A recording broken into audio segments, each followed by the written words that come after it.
This is 5 on your side at 6. Focused on you. Tonight, Missouri State Auditor says his office is looking into St. Louis Public Schools, and an official audit will begin next week. It comes as the district nears the first day of school and faces a wave of concerns over key leadership decisions. Thanks for joining us. I'm Mike Bush. And I'm Ann Allred. The announcement just happened a few hours ago. The state auditor said he already had his eye on the district. We have two reports tonight, but let's begin with Justina Cornell. She's in the newsroom with more about the audit. Justina. The state auditor told a room of reporters that he was already planning to audit the district as part of his plan to regularly review schools. And St. Louis Public Schools was already on the agenda for later this year. However, with recent concerns, the process was sped up. I'm here today to officially announce our plan to audit the St. Louis Public School District. State Auditor Scott Fitzpatrick admits they've had concerns about St. Louis Public Schools. One of the big concerns we have is the proficiency of the students in the district. And it's also one of the largest school districts in the state. You know, tremendous budget, lots of state taxpayer money in addition to the local taxpayer money going to the district. After recent requests, the audit will begin next week rather than later this year. One of the voices vocalizing concerns, State Representative Donna Behringer. Why didn't the money go into fixing these schools for the health of the children? Why didn't the money go in to raise the pay of the teachers?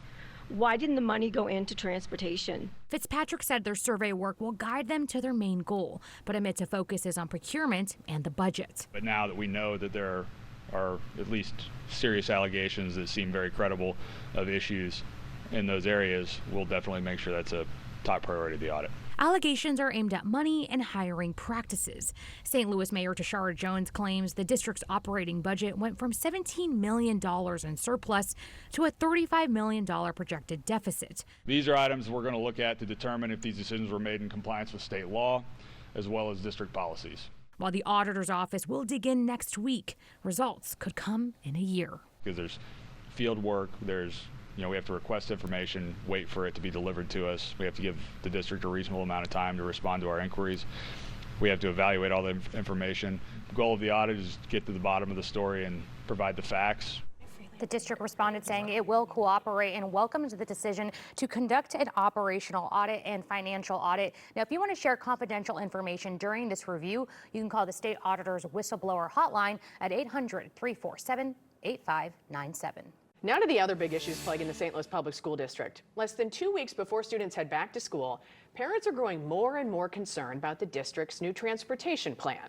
Our Megan Kernan joins us live from SLPS headquarters with reaction from some of these worried parents. Megan. And transportation is going to look a lot different for SLPS families this year. Now the school district is offering solutions in the wake of Missouri Central canceling its bus contract. The biggest concern for parents has been how the district plans to get more than 15,000 students to school this year.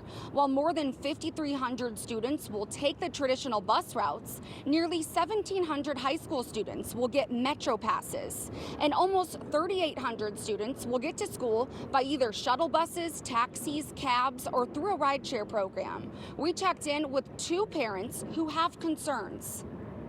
I got a phone call telling me about my children receiving vans that will be picking them up from in front of our house, and then they gave me pickup time and drop off time, and that was it. Our daughter will be picked up via a cab.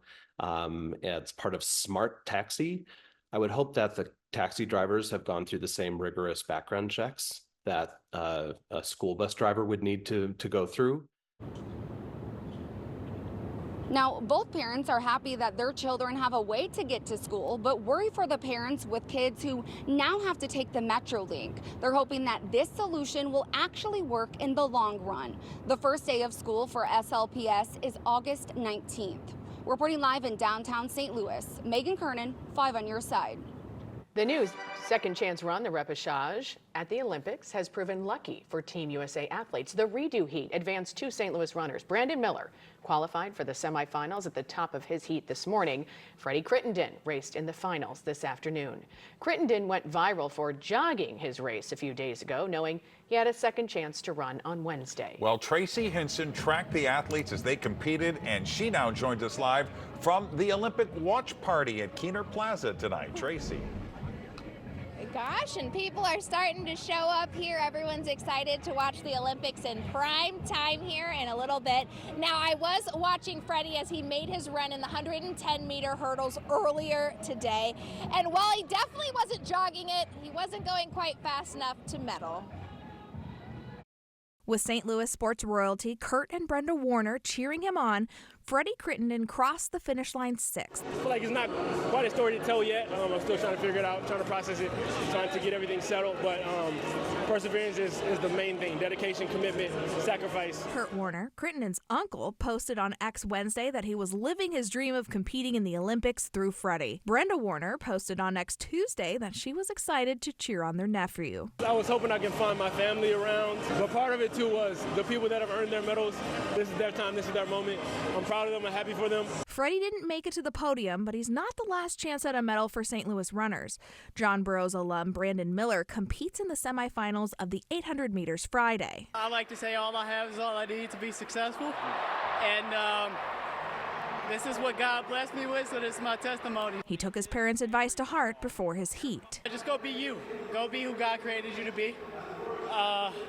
At the end of the day, we want things, but we got to go take them. If the stress wasn't on before, it certainly is now with the semifinals in view. We're taking it one round at a time.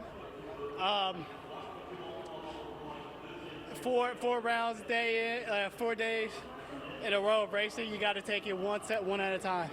You know, it's a tall challenge, but the God I serve, I tell you, he'll do it.